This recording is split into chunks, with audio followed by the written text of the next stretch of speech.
মোদির গ্যারেন্টি নাকি মমতার ওয়ারেন্টি? গাছের তলায় বসে তৃণমূল প্রার্থী। লোকসভা নির্বাচনের নির্ঘণ্ট ঘোষণা হয়ে গিয়েছে ইতিমধ্যেই রাজ্যের 42টি লোকসভা কেন্দ্রে প্রার্থী ঘোষণা করেছে তৃণমূল কংগ্রেস। পিছিয়ে নেই অন্যান্য রাজনৈতিক দলগুলি।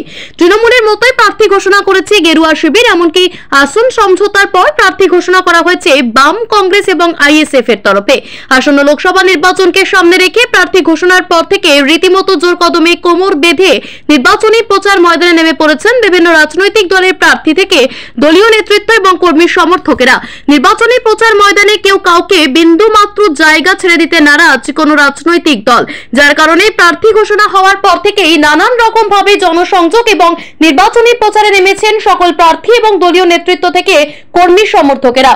লোকসভা নির্বাচন ক্রমশই এগিয়ে আসছে, তবে লোকসভা নির্বাচনের আগে যেভাবে গরম বাড়ছে তাতে নির্বাচনী প্রচারে বেরিয়ে হিমশিম খেতে হচ্ছে বিভিন্ন রাজনৈতিক দলের প্রার্থী থেকে দলীয় নেতৃত্ব এবং কর্মী সমর্থকদের। যদিও লোকসভা নির্বাচনের আগে গরমের সেই তাপদাহ উপেক্ষা করে সাধারণ মানুষের দুয়ারে দুয়ারে ঘুরছেন প্রার্থী এবং দলীয় নেতৃত্ব ও কর্মী সমর্থকেরা, কারণ লোকসভা নির্বাচনে জয় হাসিল করতে হলে সাধারণ মানুষের আশীর্বাদ প্রয়োজন। যার কারণে প্রখর রোদ উপেক্ষা করে নির্বাচনী প্রচার ময়দানে ঝাঁপিয়ে পড়েছেন সকলেই। রাজ্যের অন্যান্য লোকসভাগুলির মতোই পশ্চিম বর্ধমানের দুর্গাপুর লোকসভা কেন্দ্রে জোর কদমে প্রচার শুরু করেছেন আসন্ন লোকসভা নির্বাচনে তৃণমূল কংগ্রেস প্রার্থী কীর্তি আজাদ।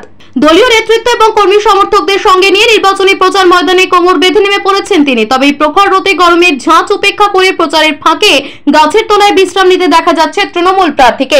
সমস্ত কিছুকে উপেক্ষা করে প্রচার ময়দানে খামতি রাখতে চাইছেন না তিনি। উল্লেখ্য, লোকসভা নির্বাচনের আগে একটাই লক্ষ্য, সেটা হলো জনসংযোগ।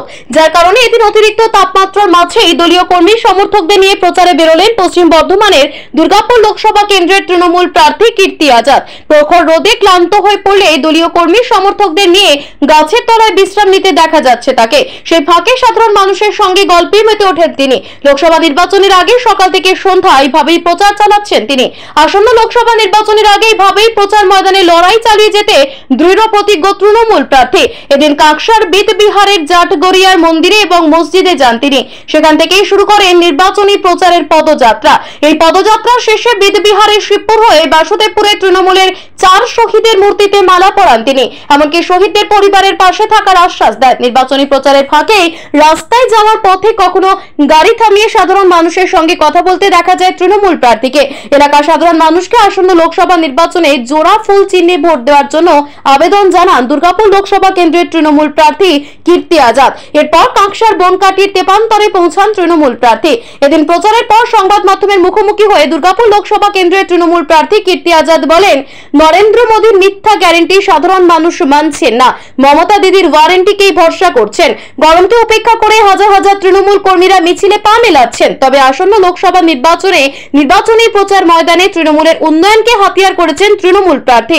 যদিও আসন্ন লোকসভা নির্বাচনে দুর্গাপুর লোকসভা কেন্দ্রে লড়াইটা খুব একটা হালকা নয়। এই লোকসভা কেন্দ্রে গেরুয়া শিবিরের প্রার্থী করা হয়েছে পশ্চিম মেদিনীপুরের বিদায়ী সাংসদ তথা রাজ্য বিজেপির প্রাক্তন সভাপতি দিলীপ ঘোষকে। বিগত লোকসভা নির্বাচনে দুর্গাপুর লোকসভা কেন্দ্রে যথেষ্ট প্রভাব ফেলেছিল বিজেপি, যার প্রভাব ছিল বিধানসভা নির্বাচনে। ফলে আসন্ন লোকসভা নির্বাচনে দুর্গাপুর লোকসভা কেন্দ্রে কতটা প্রভাব ফেলতে পারবেন তৃণমূল প্রার্থী, এখন সেটাই দেখার।